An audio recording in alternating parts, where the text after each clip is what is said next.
ville ya Kinshasa na tongo ya lelo ezalaki na mwa mobulu moke pe ba sabotage ya biloko ya ba India oyo tobengaka ba Indien. Ba incident yango esalami na tina ya liwa ya ndeko biso Joël Malou Shindani oyo akufaki mokolo ya lundi 2 août. Ndeko Joël Malou Shindani azalaki na 27 ans. Étudiant kuna na Inde. Isika atangaka pe bakangaki ye na police na ville ya Balangor.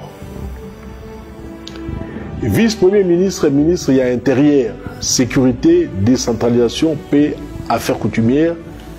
Na Molandinae, vice-ministre ya affaires étrangères, Bayambaki Libota Yamowei.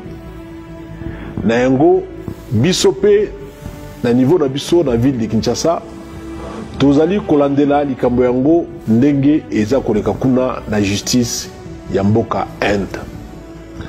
Ambassadeur ya ba India oyo azali awa na mboka na biso ayambamaki pe na vice-premier ministre, ministre ya intérieur, sécurité, décentralisation, paix, affaires coutumières. Ambassadeur alaki biso ke bakonzi ya India bakopesa biso sango na likambo ndenge ezalaki na sima ya banquette oyo ezali kosalema, donc ezali en cours. Na yango nazali koyebisa na bakinoise na bakinois nyonso ke ville de Kinshasa eyebana na ndenge eyambaka bato malamu oyo esalaka lokumu na yango ezala na ndenge ya ba activité économique pe ya tourisme na kati ya mboka.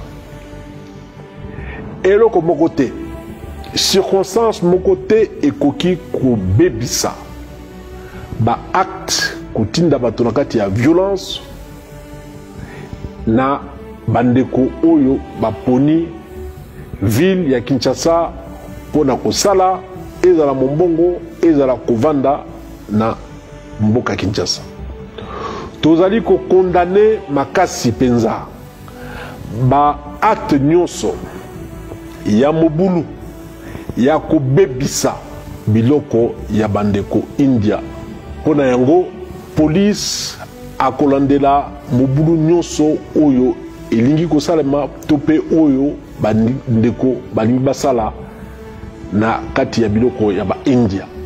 Na boye na sengi na ba expatrié oyo bazali na Kinshasa bakende na misala na bango pe batambola librement. La police akobatela bango elongo na biloko na bango. Na tondi bino botondi et pas na bino banso.